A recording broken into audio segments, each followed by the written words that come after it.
Car il est glorieux et digne de règne, l'agneau est souverain. Nous élevons nos voix pour l'adorer, l'agneau est souverain. Shalom, shalom, shalom, shalom, bien-aimés en Christ. Soyez bénis au nom puissant de Jésus-Christ.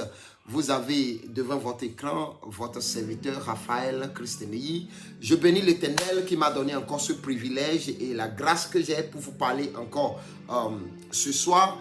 Depuis quelques jours, je n'ai plus la possibilité de faire des lives. Je n'ai plus la possibilité de venir directement en ligne sur Facebook parce que des personnes mal intentionnées ont signalé mon compte. C'était le mercredi surpassé. J'étais en train de faire live. J'étais en train de prêcher en ligne à propos d'un sujet très capital. Alors voilà, je ne sais pas, ils ont signalé le compte. Facebook avait pris mon compte. Lorsque j'ai essayé de contacter Facebook, ils m'ont clairement informé que les gens avaient signalé mon compte, que mes activités ne suivaient pas leur standard. Alors, Facebook avait décidé de mettre un thème à mon compte. Je les ai montrés par A plus B que ce n'était pas vrai. Donc, ils m'ont dit que, bon, ils vont voir d'ici 60 jours. Si cela les plaît, ils vont me laisser le compte. J'ai compris réellement que c'est aussi l'œuvre de l'Antéchrist.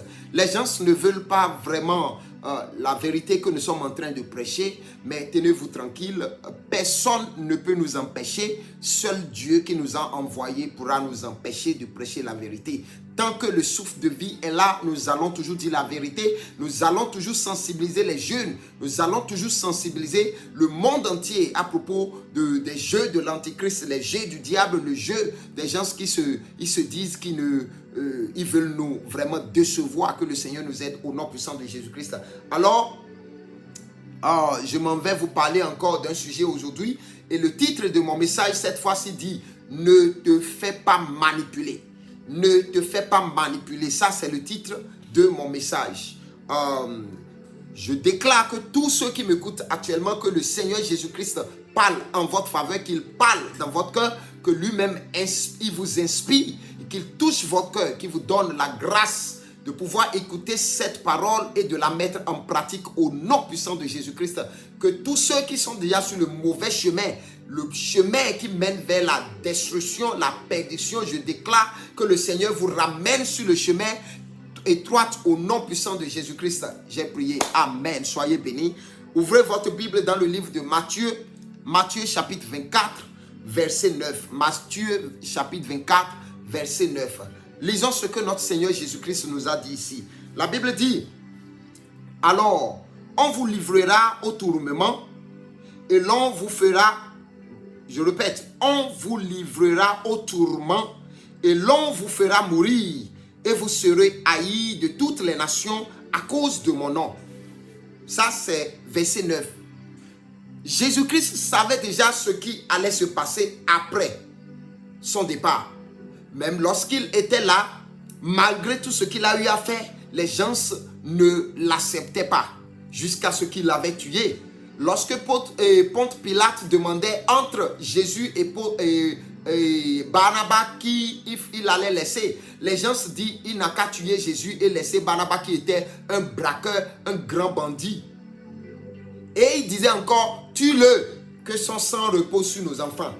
Voilà la méchanceté. Donc ça se passait depuis fort longtemps. Donc après Jésus-Christ, Jésus avait même déjà dit ça. C'est-à-dire après ça, Moïse nous a déjà dit que les gens nous feront la guerre.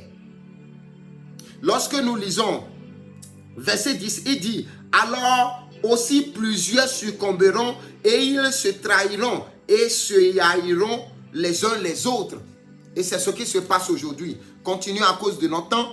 Verset 11, plusieurs faux prophètes s'élèveront et ils séduiront beaucoup de gens. Vous voyez, verset 12, il dit, c'est Jésus qui nous parle, il dit, et parce que l'iniquité se sera accrue, la charité du plus grand nombre se refroidira. l'iniquité, la méchanceté sera accrue. C'est-à-dire ça va s'augmenter. Finissons avec verset 13 qui dit, mais celui qui persévérera jusqu'à la fin sera sauvé. Celui qui persévérera jusqu'à la fin sera sauvé. Notre Seigneur Jésus-Christ connaissait déjà ce qui allait se passer. Il dit qu'ils vont nous livrer à cause de son nom. Et c'est ce qui se passe aujourd'hui. Parce que nous sommes en train de prêcher Jésus-Christ. Les gens ne sont pas d'accord avec nous. Ils cherchent des voies et moyens pour nous bloquer. Mais vous ne pouvez pas nous bloquer. J'ai dit quelque chose. Seul le ciel est notre limite. Je répète, je dis seul le ciel est notre limite. Je n'ai pas de limite sur la terre. Tant que notre Dieu, Jésus-Christ existe, nous allons toujours prêcher la bonne nouvelle. Au nom puissant de Jésus-Christ. Amen. Donc, la Bible a été claire. Il dit, ils vont nous livrer. On nous fera mourir. Qu'est-ce que les apôtres n'avaient pas subi? Alors toi, chrétien, qu'est-ce que tu es en train de traverser aujourd'hui? Tu te sens découragé. Je ne sais pas ce que tu traverses aujourd'hui. Tu as traversé réellement ce que l'apôtre Pierre avait traversé? Est-ce que tu as traversé ce que Étienne avait traversé? Est-ce que tu as traversé ce que l'apôtre Paul avait traversé? Mais tu te sens découragé. Non, le découragement ne devait pas être en toi parce que Jésus-Christ avait déjà tout dit. Alors, il y a une partie qui m'intéresse beaucoup. Lorsque je vois les jeunes aujourd'hui qui ont la possibilité de lire la Bible, c'est-à-dire, tu as un privilège, on t'a mis à l'école, tu peux lire, tu peux écrire. Ça veut dire que tu as la possibilité de savoir ce qui se trouve dans la Bible. Mais tu te permets de ne pas chercher à connaître ce que Dieu dit dans cette parole. Et tu te confies aux gens sur les réseaux sociaux. J'ai vu un monsieur, je ne sais pas d'où il vient. Il doit être un ange déchu quand même. Je ne sais pas d'où il vient. Il est sur les réseaux sociaux. Il est en train de détourner la vision de beaucoup de gens aujourd'hui. Son nom c'est... il dit qu'il est prophète KM quelque chose. J'ai oublié son nom. Mais récemment, il a fait une vidéo.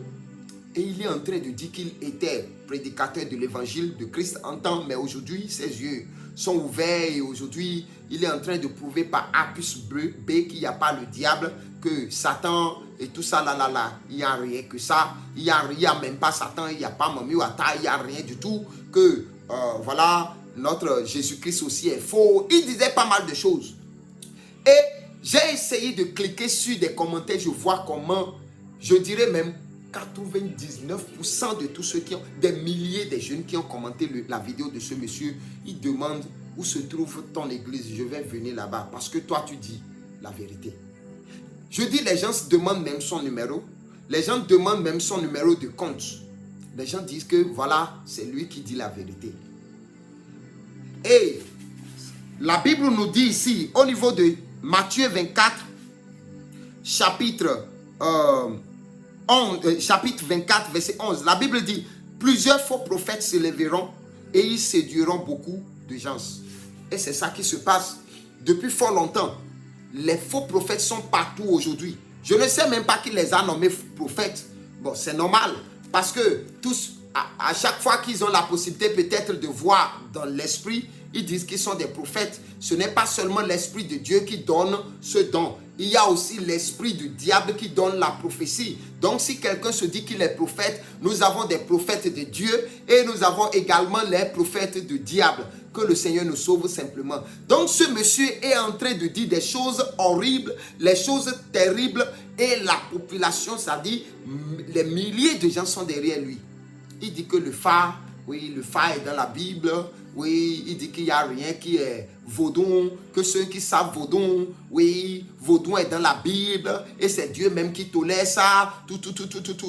Où est-ce que tu as laissé, là où la Bible dit que tu ne dois pas te prosterner à un autre Dieu, à n'importe quel objet? Tu ne peux, il dit qu'il est un Dieu jaloux, et que tu ne peux pas servir un autre Dieu en dehors de lui. Vous oubliez tout ceci. Et la jeune génération d'aujourd'hui ne veulent pas la vérité. Cette génération veut des gens qui vont les manipuler. Et le diable est prêt pour vous. Nous sommes sortis pour vous dire la vérité. La Bible nous a dit dans le livre de Matthieu 24, il dit, ils vont nous tuer. Ils vont nous décevoir. Ils vont nous manipuler. Ils vont nous haïr. Il dit les faux prophètes seront dehors et décevoir des gens. Et c'est ça qui se passe aujourd'hui. Un pasteur qui se nomme Gédéon quelque part, qui dit que c'est pas bon qu'un homme marie une femme sans pour autant goûter la femme. Moi, je me pose la question, les jeunes qui écoutent ceci, ils sont contents. Parce que quoi? Ils ont déjà ils ont déjà la sémence même du péché en eux. Ils cherchent des raisons pour pouvoir augmenter ou bien pour pouvoir promouvoir cela.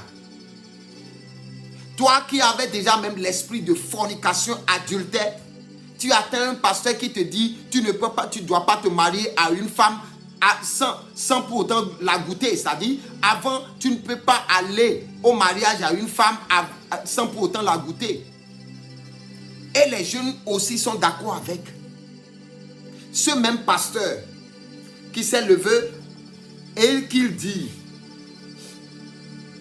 et il y a beaucoup de choses qu'il enseigne en ligne. Et je me pose assez de questions. Si moi j'ai mon intelligence, j'ai la possibilité de lire la Bible et je sais ce que la Bible dit, pourquoi attendre quelqu'un interpréter d'abord la Bible pour moi? Pourquoi attendre forcément que quelqu'un me dise ce qui est là? Que le Seigneur nous aide au nom de Jésus-Christ. Donc, la Bible dit qu'ils vont nous haïr. Voilà, l'amour de beaucoup de gens va se refroidir. Et il dit pour finir, verset 13, que ceux qui vont endurer jusqu'à la fin, ce sont eux qui seront sauvés. Écoutez, le monde aujourd'hui est en train d'évoluer à une vitesse où, quand tu dis que tu es chrétien et que tu n'attaches bien pas tes ceintures, je te dis que les informations, les connaissances des derniers temps vont te faire tomber. Lorsque tu es chrétien, tu te sens mal à l'aise à pouvoir prendre ta Bible et lire la Bible. Mais tu passes 24 heures à lire ton téléphone. Et ça me donne aussi de voir ceux qui se disent même hommes de Dieu, qui sont censés préparer les âmes pour le Christ, qui se mettent sur le pupitre, c'est-à-dire qui se mettent sur l'autel de Dieu et qui lisent la Bible dans leur téléphone et dans leur iPad. C'est de l'abomination. Où est-ce que vous laissez votre Bible? Où est-ce que vous laissez la Bible? Et qu'en est-il de l'inspiration qui se trouve dans la Bible? Lorsque tu as la Bible, tu laisses ta Bible, mais tu préfères prendre le téléphone et lire. Un téléphone rempli des choses sales, des choses malsaines, des choses, je ne sais même pas comment, impropres. Ce téléphone dans lequel se trouvent des pornographies, dans lequel se trouvent des images pornographiques, dans lequel se trouvent des choses pas possibles, dans lequel même l'Antichrist est en train de régner. C'est ce même téléphone que nous prenons. Les réseaux sociaux, on est là. Pour lire encore la Bible, on ne peut pas fermer notre téléphone, mettre ça à côté et prendre la Bible et lire. Alors, sans vous mentir, nous sommes en train de périr. L'Antichrist est en train de nous avoir. Il y a quelque chose qui est arrivé aujourd'hui que nous appelons AI, intelligence artificielle. L'intelligence artificielle est allée à un niveau où les gens comparent même cet outil à Dieu. Ils le comparent par rapport à Dieu. C'est très bizarre. Intelligence artificielle est en train d'amener des gens à un niveau où ils sont incontrôlables aujourd'hui. Alors, toi chrétien, toi qui veux aller au ciel, je ne dis pas que ce n'est pas bon d'utiliser le téléphone. Mais tu dois faire un usage à bon escient. Tu dois faire l'usage à bon escient. Tu dois faire un bon usage. Le monde aujourd'hui est devenu autre chose. On ne veut plus dire la vérité. Jésus-Christ nous a avertis de tout ce qui allait se passer à la fin des temps. Et nous sommes à la fin de temps, nous sommes en train de constater tout cela aujourd'hui. Lorsque vous regardez le livre de Jean, lisons rapidement le livre de Jean, chapitre 16, verset 33. Jean 16, verset 33. Qu'est-ce que la Bible dit? La Bible dit, je vous ai dit ces choses afin que vous ayez la paix en moi. Vous aurez des tribulations dans le monde, mais prenez courage, j'ai vaincu le monde. Notre Seigneur Jésus-Christ nous a bien avertis. Il dit que nous aurons de tribulations dans le monde, mais de prendre courage parce qu'il a vaincu déjà le monde. Notre Seigneur Jésus-Christ a vaincu le monde. Et quelqu'un se lève aujourd'hui, me dit que ce Jésus est ci, ce Jésus est ça. Le Jésus qui a transformé moi, ma vie. Ce même Jésus qui est mort sur la croix pour que nous puissions avoir réellement la vie éternelle. Moi, je vous pose même la question, si ce n'était même pas la mort du Seigneur Jésus-Christ, si ce n'était pas le sang qu'il a versé sur la croix, qui d'entre vous et moi, qui d'entre toi et moi peut survivre encore? Non, parce que nous avons perdu déjà la force que nous avons dès le début. Dans le jardin d'Éden, il y a une force que le Seigneur nous avait donnée. L'immortalité, nous l'avons perdue. La force pour rouler sur tout, nous avons tout perdu. Et grâce au Seigneur Jésus-Christ, on a la possibilité de faire face au danger aujourd'hui et de vaincre. Parmi les galaxies, c'est-à-dire parmi la terre, le terrestre que Dieu a créé, c'est ce monde dans lequel nous sommes, nous avons perdu notre pouvoir. Parce qu'il y a beaucoup de mondes, il y a plusieurs mondes. Et ceux-là n'ont pas perdu leur pouvoir. Ceux-là ont toujours leur puissance. Ce qui fait que à chaque fois qu'il y a de confrontation entre les êtres humains que nous sommes et ces êtres surnaturels dominent sur nous si nous n'avons pas Jésus-Christ. Quand tu parles de sorciers, tu parles de sorcières, tu parles de des esprits maléfiques, des anges déçus qui te font ci, qui te font ça, c'est parce que tu n'as pas Jésus. Lorsque tu as Jésus, tu les domines, tu domines sur eux. La mort de Jésus-Christ nous a donné tout. Le sang que Jésus-Christ a coulé sur la croix nous a donné une force que nous avons aujourd'hui et qui nous permet de combattre toutes sortes d'esprits, qui nous permet de combattre n'importe quel démon devant nous. Donc c'est ce Jésus, les gens sont en train de blasphémer aujourd'hui. Je reviens même à un niveau très sensible. J'ai dit que personne ne vous manipule. Écoutez-moi très bien. Lorsque nous disons que nous sommes chrétiens, c'est quoi réellement notre rôle? Notre rôle, c'est d'abord se sauver.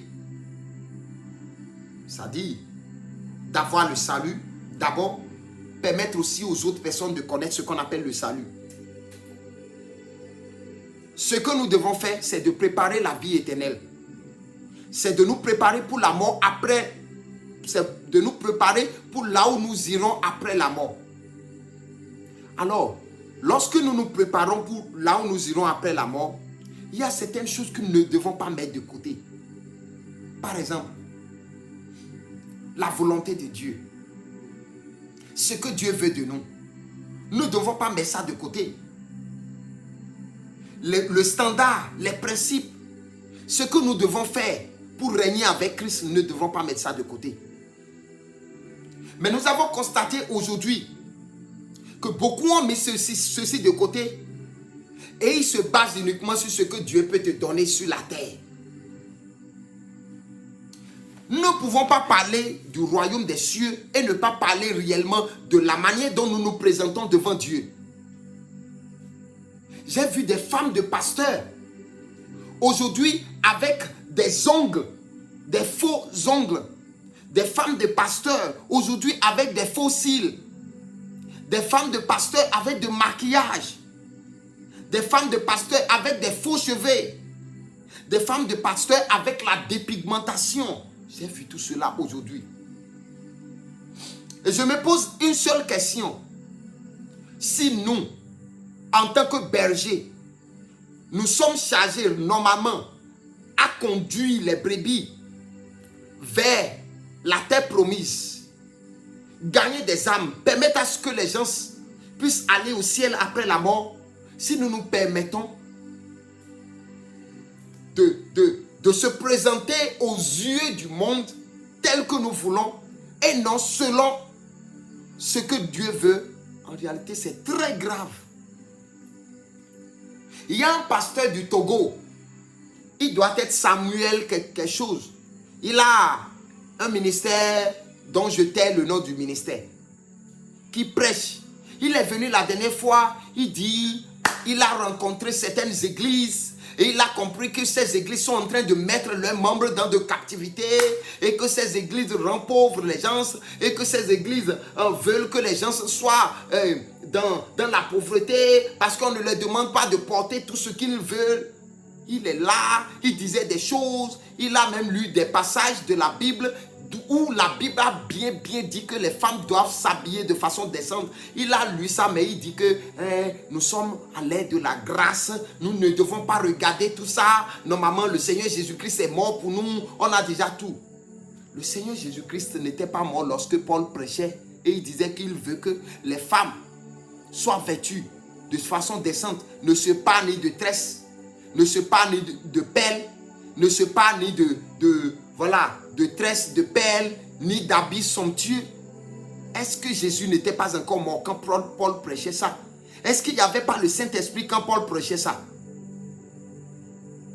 Dans le livre de Romains, lorsque la Bible nous dit, dans le livre de Romains, chapitre 1, verset 26, quand Dieu nous dit que d'offrir notre corps, non, ça doit être chapitre 12, verset 1. Lorsque Dieu nous dit d'offrir notre corps comme un sacrifice vivant à Dieu, dans le livre de Romains, notre corps, il n'a pas dit notre cœur. Qu'est-ce que vous, les pasteurs, vous enseignez aux membres aujourd'hui? Les gens disent que pour moi c'est trop. Oui, je suis agressif, mais c'est honteux aujourd'hui de voir que c'est de business. Nous avons pris l'église de Dieu, on a pris ça comme de business aujourd'hui. Le business, normalement le business que nous devons faire à l'église, c'est le business de gagner des âmes pour le Christ.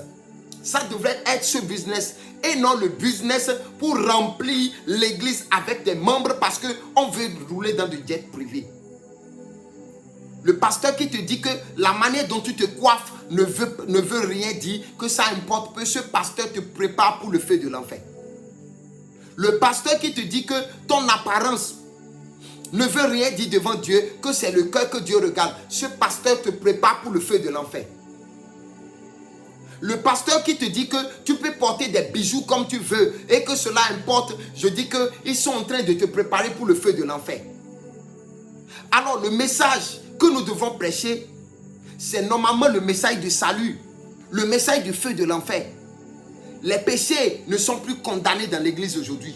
On ne condamne plus des péchés. Et il y a certaines catégories de pasteurs qui disent même qu'il n'y a plus de péché. Jésus-Christ est mort, il est parti avec tout péché. Écoute-moi, ce n'est pas le péché que tu commets aujourd'hui que Jésus-Christ est parti avec. Il nous a donné la grâce. Quand tu commets le péché, tu demandes la grâce, peut parler pour toi et ça va faire que Dieu va te pardonner. Mais cela ne voudra pas dire qu'il n'y a pas le péché. Cela ne voudra pas dire qu'il n'y a pas le péché. Qu'est-ce que vous enseignez aux gens? Qu'est-ce que vous enseignez aux gens? Que le Seigneur nous aide au nom puissant de Jésus-Christ. Donc, je suis en train de parler aujourd'hui du niveau où l'intelligence artificielle est en train d'amener les gens.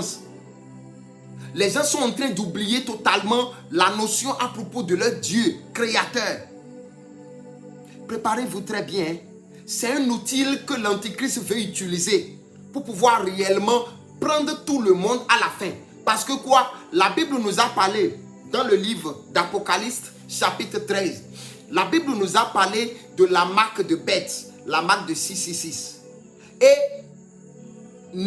quiconque acceptera d'avoir cette marque de 666, c'est-à-dire 666, ça veut dire que la personne, son nom ne sera plus dans le livre de vie. Ça, c'est numéro 1. Quiconque acceptera d'avoir la marque de 666, cette personne n'aura plus la possibilité d'aller au ciel. Et le diable prendra contrôle de cette personne. Alors, si aujourd'hui nous nous permettons de ne rien faire sans intelligence artificielle, nous ne pouvons rien faire et encore sans notre téléphone, tout ce que nous sommes en train de faire, lorsqu'ils vont nous amener la marque de 666, lorsqu'ils vont nous amener des microchips, beaucoup de choses, et ils vont vouloir nous introduire cela à travers le téléphone, à travers nos cartes bancaires, comment est-ce que nous allons survivre si nous ne pouvons pas faire sans ces choses aujourd'hui? Écoutez-moi. On peut te décevoir. Mais si toi-même, tu ne lis pas ce que dit la Bible, tu te déçois toi-même. Si quelqu'un te déçoit en interprétant autrement la Bible pour toi, et toi-même tu ne prends pas le plaisir d'écouter ou de lire ce que dit la Bible, quelle est l'intention de Dieu, qu'est-ce que Dieu veut de nous, être humain sur la terre, tu te déçois toi-même. Et ce serait trop tard. Je dis bien, ce serait trop tard. Et pour mes frères et sœurs qui pensent que lorsqu'un faux pasteur se lève, il commence par prêcher contre Jésus-Christ, il commence par prêcher contre la Bible, ils ont trouvé déjà leur sauveur. Écoutez-moi, ces personnes ne pourront pas vous sauver le jour du jugement.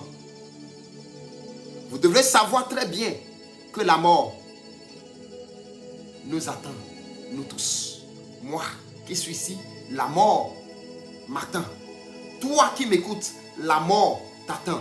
Alors, si j'ai eu raison, ou bien ce sont ces faux prophètes qui ont eu raison, après la mort, on saura. L'anglais dit, we shall see by and by. We shall know by and by. C'est-à-dire, œil pour œil, on saura. Face à face, on saura qui a raison. Mais ce qui me fera mal, c'est que lorsque vous allez constater la vérité après la mort, vous ne pourrez pas revenir.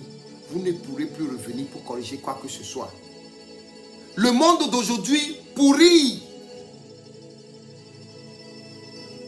Le monde d'aujourd'hui est devenu autre chose. Et Jésus-Christ nous a tout dit. Et qu'est-ce qu'il faut faire pour être sauvé? Je dis bien, qu'est-ce qu'il faut faire pour être sauvé? Suivez-moi très bien. En tant que chrétien, qui veut aller au ciel, qui veut être sauvé, numéro 1, vous devez vous libérer de toutes sortes d'iniquités. Ça, c'est numéro 1. Et faites la restitution. Libérez-vous de toutes sortes d'iniquités, de toutes sortes de péchés. Et faites la restitution. Ça, c'est le numéro 1. Le numéro 2, vous devez vous refuser même des propres plaisirs que vous avez. C'est-à-dire les choses que vous savez faire. Les choses que vous savez faire qui ne sont pas alignées avec les commandements, les principes du Christ. Vous devez vous mettre à côté de ça. Essayez de vous refuser même certaines choses. À cause de là, vous allez après la mort. Vous devez vous empêcher de beaucoup de choses et prendre la croix et suivre notre Seigneur Jésus-Christ. Si tu viens être sauvé, tu dois être prêt pour perdre ta vie ici afin de la gagner après la mort. Parce que la Bible nous a dit dans le livre de Matthieu, verset 25 d'abord. Il dit, voilà, Matthieu chapitre 7, verset 25. La Bible dit, car celui qui voudra sauver sa vie la perdra, mais celui qui la perdra à cause de moi le retrouvera. Donc, peu importe, si tu décides de sauver ta propre vie, tu vas perdre la vie là. Oui. Si tu décides, tu dis, oui, je ne veux pas perdre ma vie, c'est pourquoi j'ai décidé de suivre ci, c'est pourquoi j'ai décidé de les suivre. Aujourd'hui, beaucoup de gens dans leur famille, on les interdit de suivre Jésus, d'aller à l'église, tout ça là. Maintenant, parce qu'ils ne veulent quand même pas que la famille leur fait du mal, ils décident de suivre la famille. Si tu as décidé de suivre la famille parce que tu ne veux pas que la famille te fasse du mal, ça veut dire que tu veux sauver ta propre vie alors que tu ne peux pas sauver ta vie. Si tu décides de sauver ta vie ici, tu vas la perdre là-bas.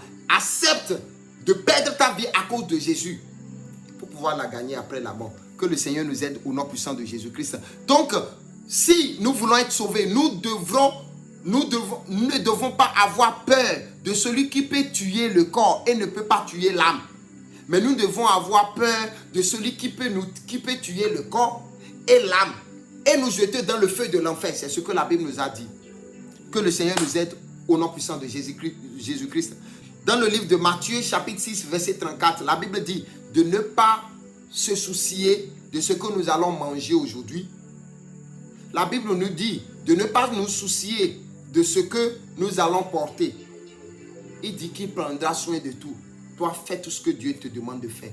Fais la volonté de Dieu. Marche selon la volonté de Dieu. Aie la crainte de Dieu. Travaille, fais ce que tu es en train de faire. Rassure-toi quand même que tu n'es pas contre Dieu. Et tu vas voir s'il ne va pas te bénir. Tu verras s'il ne va pas faire le reste. Que le Seigneur nous aide au nom puissant de Jésus-Christ. Nous devons prier pour avoir le cœur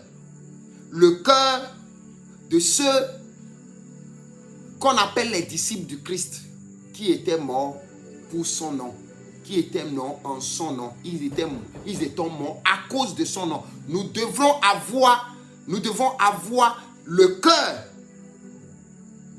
cœur du Christ. Que le Seigneur nous aide au nom puissant de Jésus-Christ.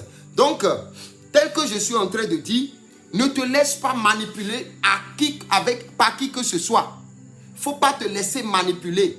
Ils sont nombreux sur les réseaux sociaux aujourd'hui. Ils sont prêts à te prouver par A plus B que Jésus-Christ est faux.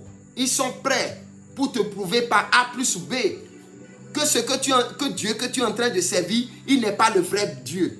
Ils sont prêts pour te prouver par A plus B que Vaudon, que le diable est mieux que le Seigneur Jésus-Christ que tu connais. Ne les suis pas, sinon ils vont te trimballer dans le feu de l'enfer.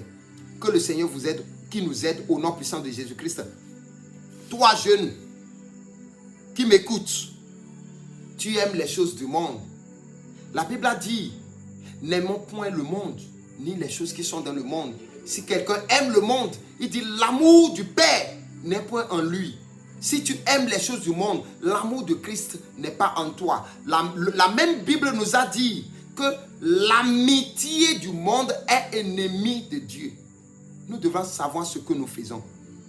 Donc, lorsque je parlais des femmes de pasteurs qui mettaient des fossiles, qui mettaient ci, qui mettaient ça, en réalité, ce sont les choses du monde. Et nous ne devons vraiment pas faire cela.